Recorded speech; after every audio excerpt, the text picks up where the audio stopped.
The chains around his wrists were cold and heavy, and they hummed with a strange energy that made his muscles feel weak and tired. Commander Marcus Cole walked slowly through the long corridor of the alien palace, and he kept his head high even though his body wanted to fall down from exhaustion. The guards walking beside him were tall creatures with shiny scales covering their bodies, and their eyes watched him like he was some kind of dangerous animal that might attack at any moment. These were the Valkyrie, and they had been at war with humanity for almost 10 years, and Marcus knew very well what they could do because he had fought against them many times. 3 years ago, Marcus had commanded a space station called Cygnus Station, and he had faced an entire Valkyrie war fleet with only a small crew and broken ships. Everyone thought he had died that day. Truth was different, but Marcus had kept his survival a secret, and he had spent years hiding and fighting small battles against the Valkyrie in the shadows of space. Now they had finally caught him, and they were taking him to meet their queen. The corridor seemed to go on forever, and the walls were made of some kind of crystal that glowed with soft blue and purple lights, and Marcus could see his own reflection looking back at him, and he looked tired and old. He was only 42 years old, but the war had taken so much from him. His wife had died in the first Valkyrie attack on Earth, and his daughter had grown up without him while he fought battle after battle in the cold darkness between stars. Marcus wondered if she even remembered his face anymore. The guards stopped in front of 2 massive doors that were covered with strange symbols and pictures that showed Valkyrie warriors fighting against humans, and the humans were always losing in these pictures. One of the guards made a sound that might have been a laugh, and then the doors began to open. The throne room was the biggest room Marcus had ever seen, and it stretched out before him like a small city made of crystal and light, and there were hundreds of Valkyrie standing on both sides watching him with their strange multifaceted eyes. He could feel their hatred like heat from a fire, and he knew that many of them had lost family members in the war, just like he had at the far end of the room. There was a throne made of what looked like frozen starlight, and sitting on that throne was the most beautiful and terrifying creature Marcus had ever seen. The queen of the Valkyrie Empire was tall and elegant, and her scales were not the same color as her warriors, but instead they shimmered with deep purple and violet colors that seemed to change as she moved. She had crowned spines rising from her head like a halo made of ice, and her eyes held the cold intelligence of someone who had ruled over billions of lives. An advisor standing near the throne looked at a glowing tablet and then spoke in a loud voice that echoed through the chamber. "We bring before you another human insurgent, my queen, and this one was captured while trying to destroy our sensor arrays near the Korath Nebula, and he has refused to tell us his name." The queen looked at Marcus with no expression on her face, and she seemed bored, like she had seen 1,000 prisoners before him and would see 1,000 more after. "Speak human," she said, and her voice was like music and ice mixed together. "You may beg for your life if you want to, and it is our custom to allow this." Marcus stood straight, and he looked directly at the queen without any fear in his eyes. When he spoke, his voice was deep and calm, and it carried across the entire throne room like a wave. "I do not beg," he said, "not to you and not to anyone." Something changed in that moment. The queen, who had been sitting in a relaxed position, suddenly became very still, and her entire body went rigid like she had been turned to stone. The crowd of Valkyrie nobles began to whisper to each other in confusion because they had never seen their queen react this way to anyone, slowly and carefully, like she was afraid of breaking something. The queen rose from her throne and she began to walk down the steps toward Marcus. Her eyes never left his face, and there was something in those eyes that had not been there before: recognition, fear, and something else that Marcus could not identify. The throne room became completely silent as the queen stopped just a few feet away from the human prisoner, and she was looking at him like she was seeing a ghost. "That voice," she whispered, and her own voice was shaking. "Now, I know that voice." Marcus said nothing. The Queen took another step closer, and now she was so close that Marcus could see the tiny scales around her eyes and the way her breath came faster than before. "You are the one from the broadcast," she said. "You are the human who held Sigma Station against our entire fleet." Still Marcus did not speak. "You are supposed to be dead," the Queen said, and her voice cracked in a way that Marcus had never heard from any Valkyrie before. "We all thought you were dead, and we searched for your body, and we found nothing, and everyone said you had died." She reached out one clawed hand toward his face, but then she pulled it back like she was afraid to touch him. 3 years, she continued. "For 3 years, I have wondered about the human with the voice that changed everything. And now you are standing in front of me in chains." The nobles in the court were talking loudly now, and some of the guards had raised their weapons because they did not understand what was happening.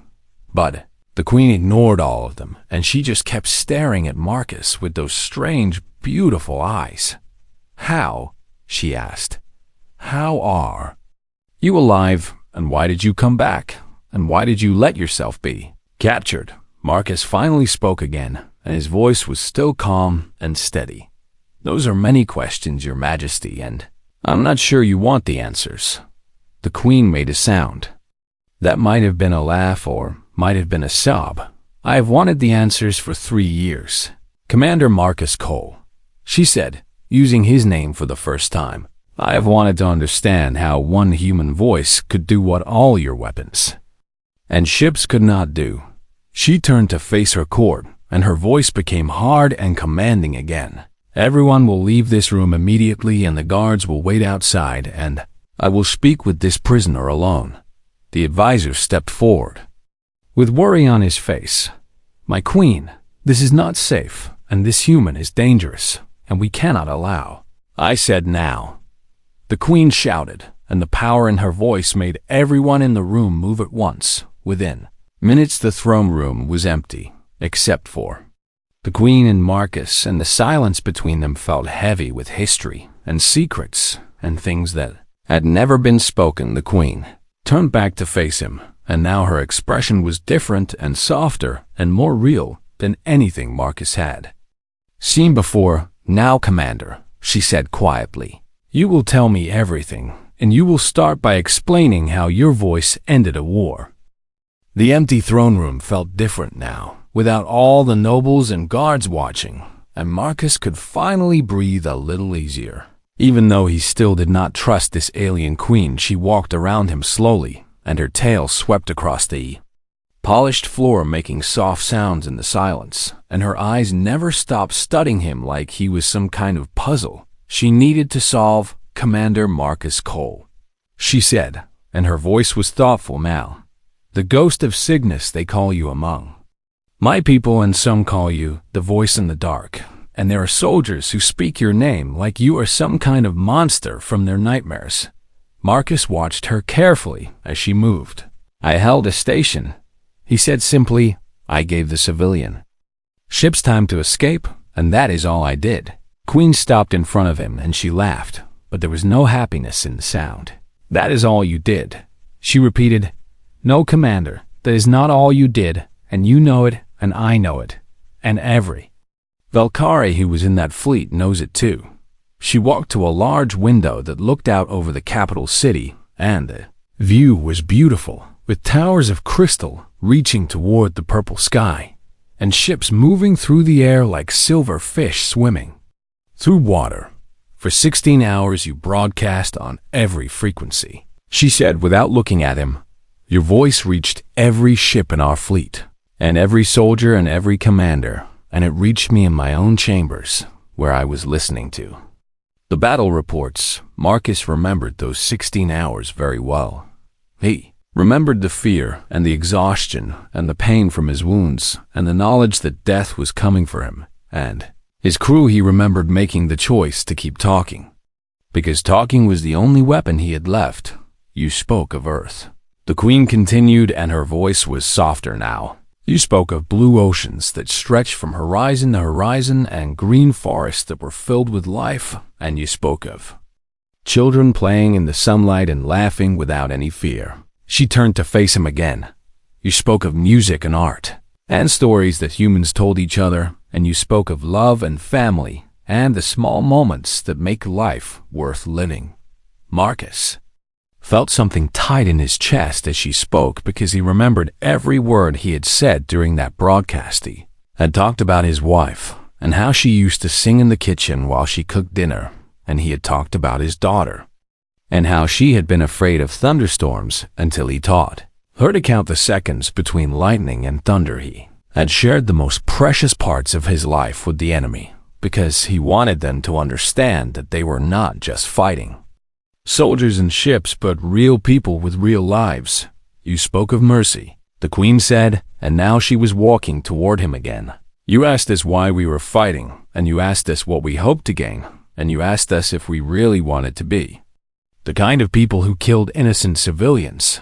She stopped right in front of him, and her eyes were intense. You asked us to be better than our orders. Marcus met her gaze without flinching. I was buying time, he said. Every minute I kept talking was another minute for the transport ships to get further away. You were changing minds, the Queen replied. You were reaching into the hearts of my soldiers and planting seeds of doubt that would grow into something much bigger. She reached out, and this time she did touch him, and her clawed fingers rested gently on his arm.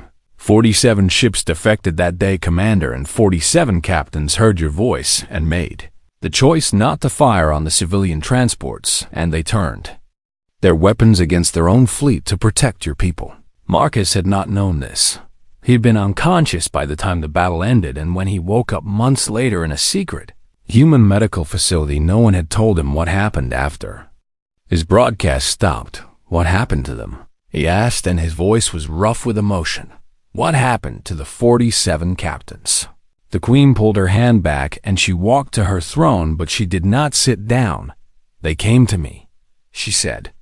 They pledged their loyalty to me personally, because I was the only leader who admitted that your words had affected me too, and they became the foundation of a new faction within our empire. She ran her fingers along the arm of her throne. The war ended 6 months after Cygnus Station. And it did not end because of any great battle or any strategic victory, but because your voice had planted doubt into many hearts, and that doubt grew until it strangled our certainty. Marcus tried to process what she was telling him. For 3 years, he had believed that his sacrifice at Cygnus Station had been meaningless, and he had believed that the war ended because of political negotiations and military pressure. He never imagined that his words had actually changed anything. The War Council blamed you for our weakness. The Queen continued. They said that a human voice had corrupted our warriors and made them soft, and they hunted for you for years, believing that killing the voice would somehow undo the damage you had done. She finally sat down on her throne, and she looked tired now, like the weight of her crown was too heavy. I searched for you too, she admitted, but not to kill you.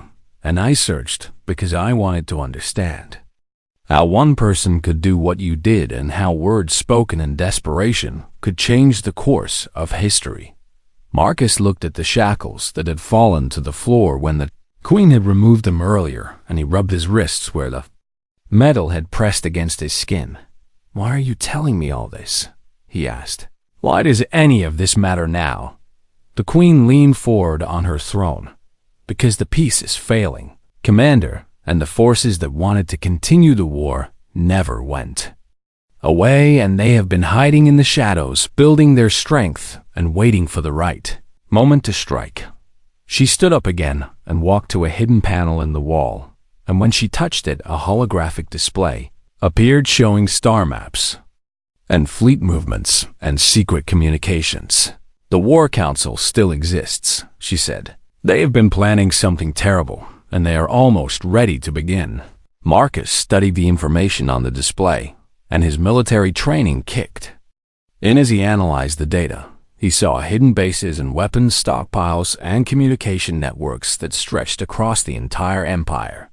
"They are going to restart the war," he said. "Worse than that," the queen replied. "They are going to make sure that this time no human voice can stop them."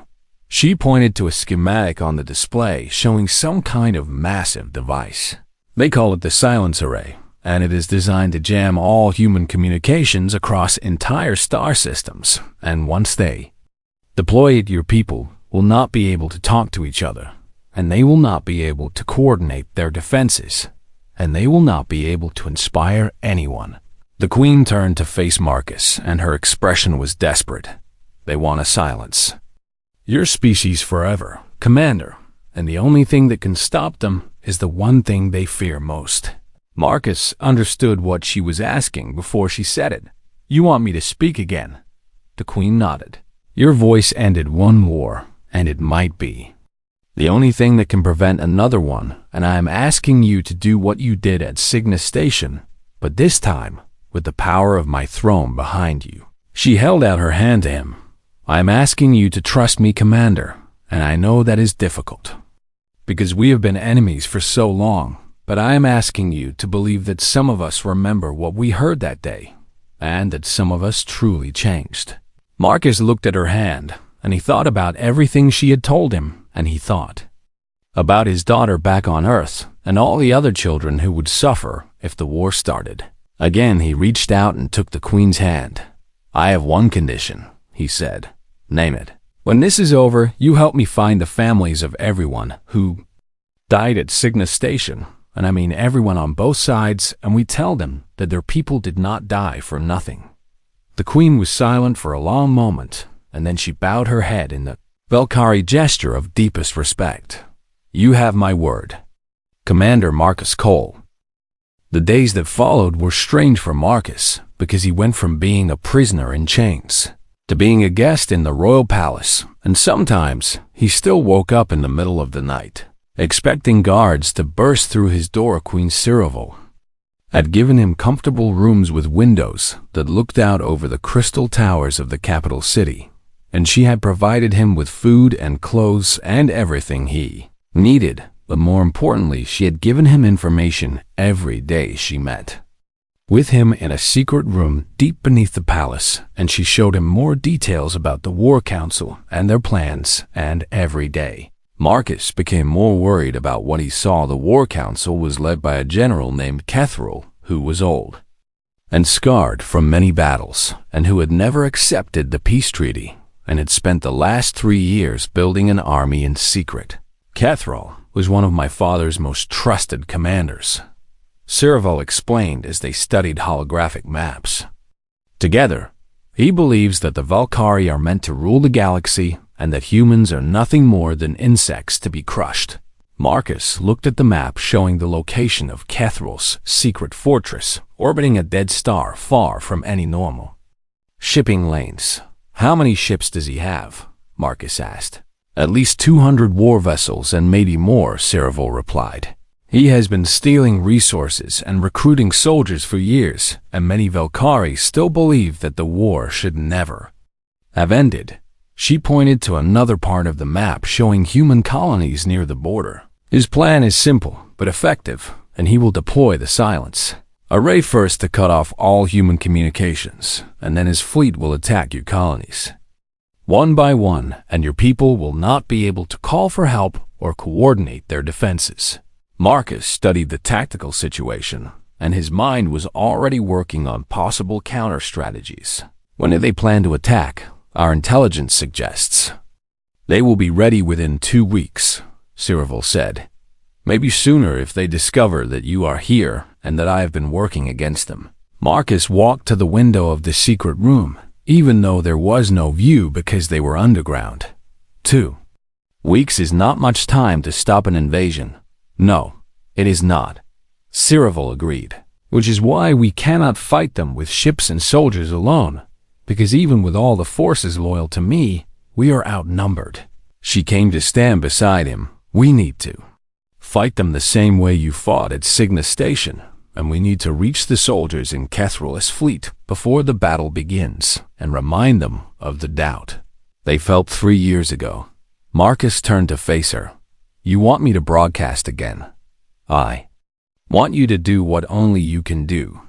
Cyril said, I want you to speak to hearts instead of shooting at ships. Marcus was quiet for a long moment because he was thinking about what she was asking at. Cygnus Station, he had been desperate and dying, and he had nothing left to lose, and the words had come pouring out of him because talking was the only way he could still fight. But this was different.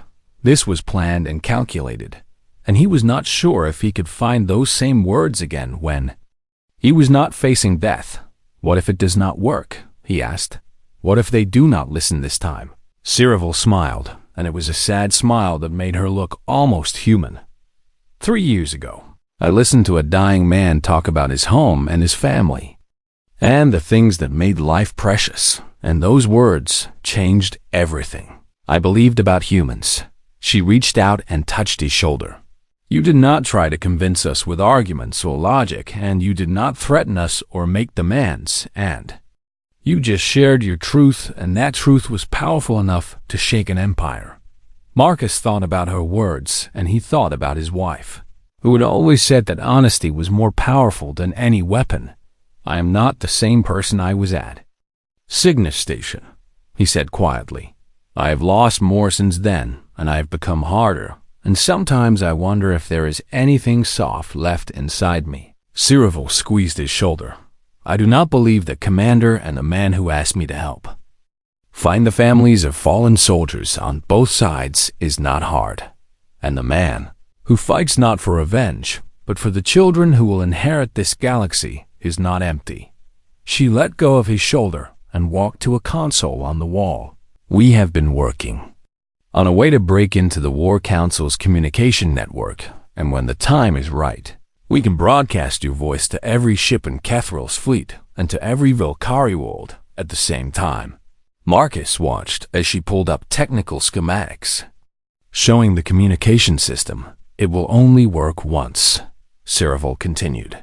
They will shut it down as soon as they realize what is happening, so you will only have a few minutes to say whatever you need to say. A few minutes to stop a war, a few minutes to reach into the hearts of soldiers who had been trained to hate humans, a few minutes to find the words that could change everything. Need to think, Marcus said. I need to figure out what to say. Cyril nodded. You have 3 days before we move into position, and during that time I will handle the military preparations, and you will handle the words. She walked toward the door, but stopped before leaving. Marcus, she said, using his first name for the first time, I want you to know that whatever happens, I do not regret the peace we built, and even if we fail to stop Kethral, the last 3 years have shown me that Valkyrie and humans can learn to understand each other. Marcus felt something shift in his chest when she said that. Why did you really search for me? He asked. The truth this time. Cyril was quiet for a moment, and then she spoke softly. Because your voice made me feel something I had never felt before. And I heard a human talking about love and family and hope, and I realized that I wanted those things too. She looked at him with those strange, beautiful eyes. I searched for you because I wanted to thank the man who showed me that there was more to life than war and power and empire, and I wanted to tell him that his words mattered even to an alien queen. Then she left, and Marcus was alone with his thoughts and the weight of what he needed to do. He sat down at the console and stared at the blank screen for a long time. 3 years ago, the years ago, the year 8. Words had come easily because he had nothing left to lose, but now he had something to fight for, and that made it harder. He thought about his daughter, who was 18 years old now, and who had grown up without a father, and he wondered what kind of person she had become. He thought about the soldiers on both sides who had died at Cygnus Station, and all the families that had been broken by that battle. He thought about Cyril, and how she had changed from an enemy queen into something like A friend, and slowly the words began to form in his mind, not angry words or desperate words, but true words. About hope and fear, and the choices that define who we are. About the things that connect all living beings, no matter what they look like or where they come from. Marcus began to write, and he did not stop until the morning light was streaming through the windows of the palace above. The War Council's hidden fortress was a dark and terrible place that floated in the shadow of a dead star where no light could reach it and no eyes could find it. General Kethril stood in the command center surrounded by his most loyal admirals, and he looked at the massive weapon display on the screens before him with pride burning in his ancient eyes. "The silence array is complete," he announced, and his voice was rough from decades of shouting orders on battlefields. "In 3 days, we will deploy it to the first human colony, and then their voices will be nothing but static in the void." The admirals clicked their mandibles in approval, and some of them made sounds of anticipation because they had been waiting for this moment. For 3 years, once the humans cannot communicate, they will be helpless. Kethril continued, "We will strike their colonies one by one, and there will be no warnings, and no calls for help, and no inspiring speeches to rally their pathetic defenses." He turned to face his officers, and his scarred face twisted into something like a smile. "The peace was a mistake, and the Queen was weak to accept it, but we will correct that mistake, and we will remind the galaxy why the Valkyrie are meant to rule." The command center erupted with cheers and battle cries, and the sound echoed through the metal corridors of the fortress. But then something strange happened.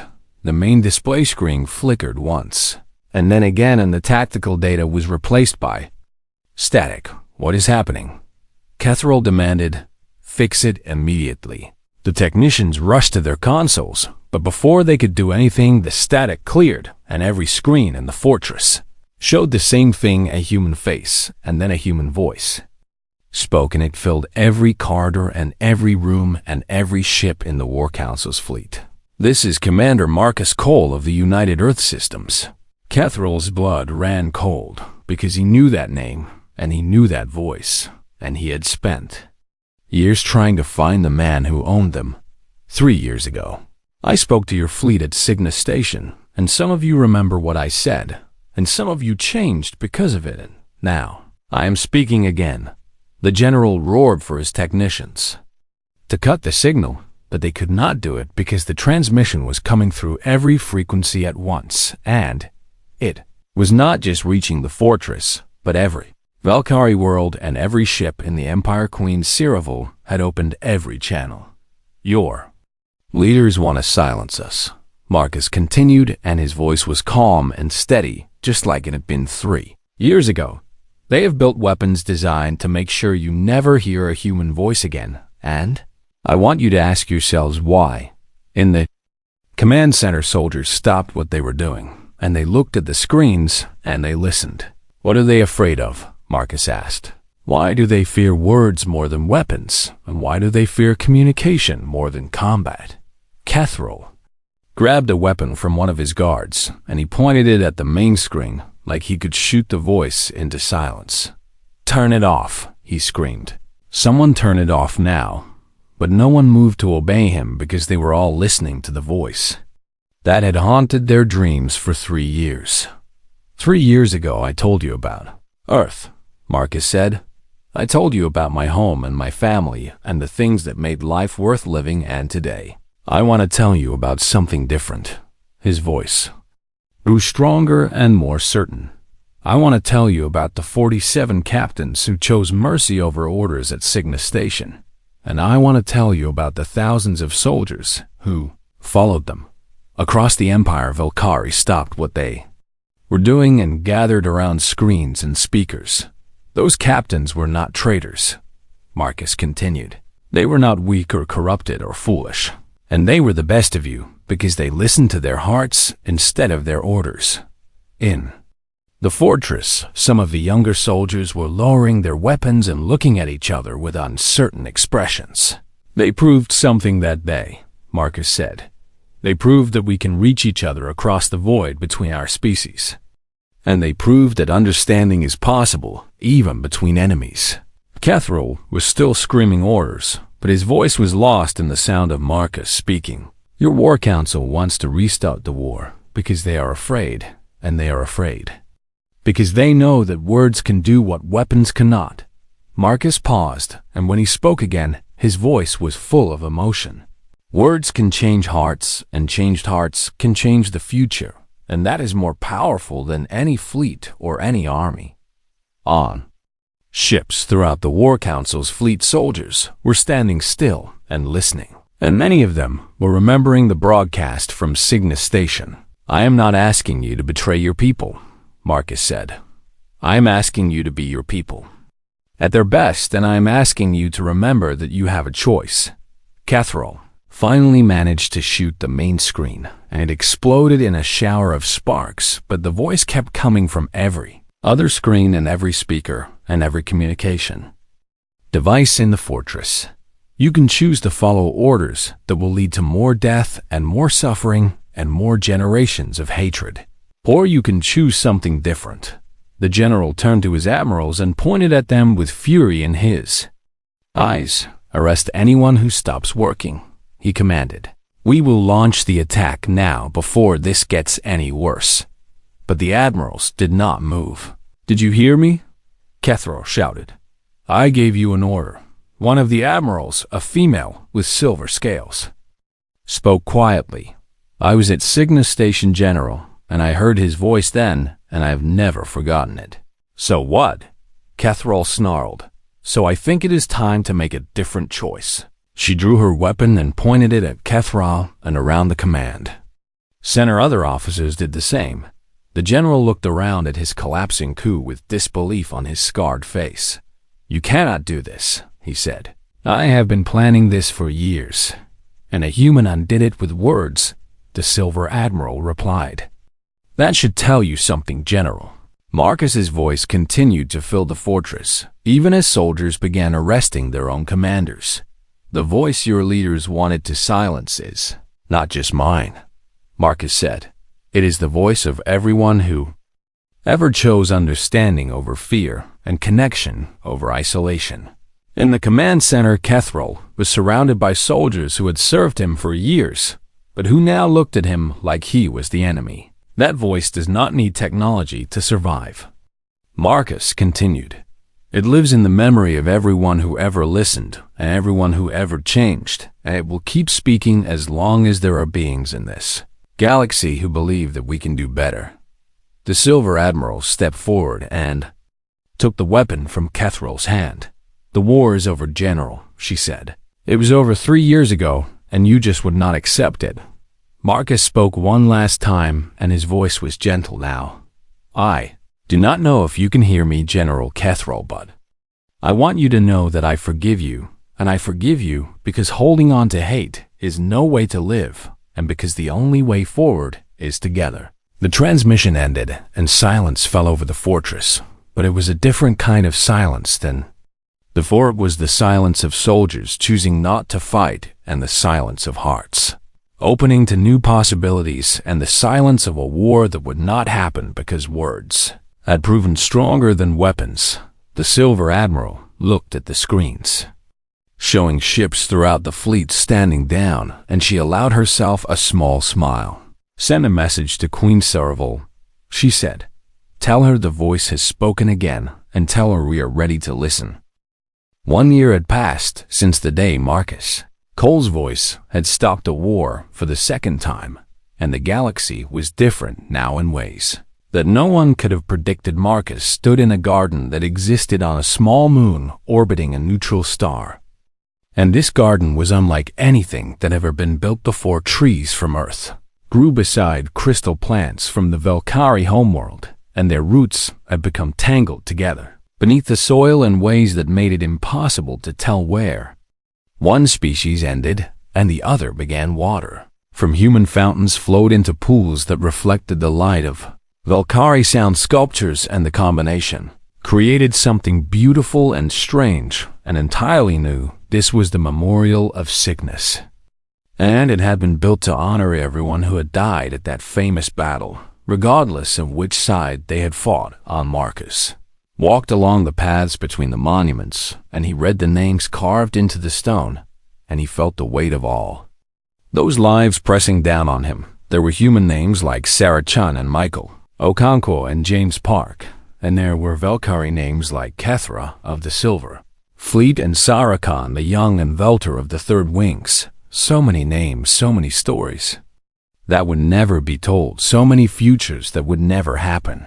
You are thinking too loudly again. Marcus turned defied. Cyril walking toward him through the garden, and she looked different than she had when they first met. She no longer wore her crown spines in the formal arrangement that marked her as a queen, and instead they lay flat against her head in the Valkyrie style that showed peace and trust. She had told Marcus that she only wore them this way around people she truly cared about.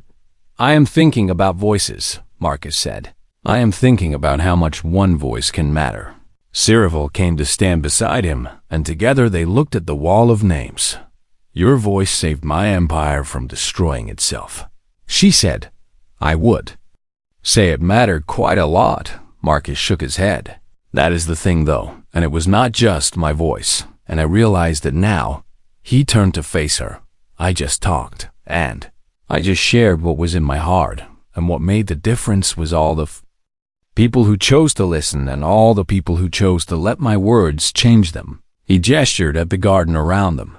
This memorial was not built by my words, but by the hands of humans and Valkyrie working together, and the peace we have now was not created by my voice, but by millions of beings on both sides, choosing to try something new. Cyril was quiet for a moment, and then she reached into her robe and pulled out a small device that looked old and worn. This is a recording unit, she said. It was found in the quarters of a Valkyrie captain after the Battle of Sigma Station, and he was one of the 47 who defected. She pressed a button, and Marcus heard his own voice coming from the device. It was tired and strained and full of pain, but it was unmistakably him, and maybe that is all any of us can do. His recorded voice said, we just keep talking and keep reaching out and keep believing that somewhere out there, someone is listening and that they want to understand as badly as we do. The recording ended, and Cyril held the device carefully like it was precious. That captain played this every night, she said softly. He played it until the day he died of old age, surrounded by his family and his children and his grandchildren. Marcus felt tears forming in his eyes, but he did not try to hide them. His family gave this to me, Cyril continued.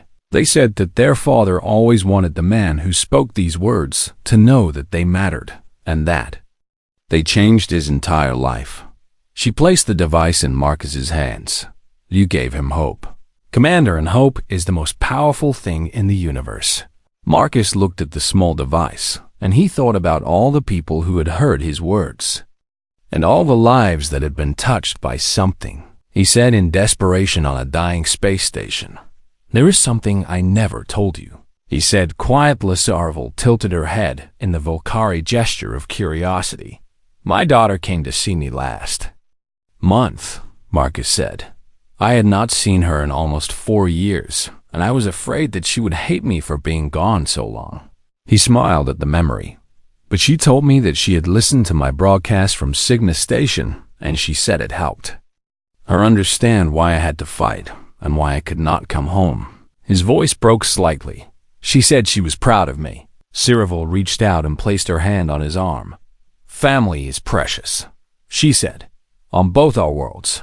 They stood together in silence for a while, and they watched as other visitors walked through the garden. There were humans and Valkyrie, walking side by side, and some of them were talking and laughing together, and children from both species were playing near the water. Features Marcus had never imagined he would see anything like this. What happens now? He asked. Cyril smiled. Now we keep building, she said. We build more gardens and more memorials and more places where our peoples can come together and learn about each other. She looked up at the sky, where ships from both worlds were visible, orbiting the moon. And we keep talking because that is what voices are for, and we keep reaching across the void between us, and we keep choosing hope over fear. Marcus nodded slowly. The thing about voices, he said, is that they are not meant to command, and they are not meant to demand or threaten or control. He turned to face Saravel. Voices are meant to connect, and they are meant to share, and they are meant to remind us that we are not alone in the darkness. Saravel made a sound that might have been a laugh. You are still doing it, you know? Doing what? Speaking in a way that makes people want to listen. Marcus smiled, and it was a real smile that reached his eyes. Maybe that is just who I am.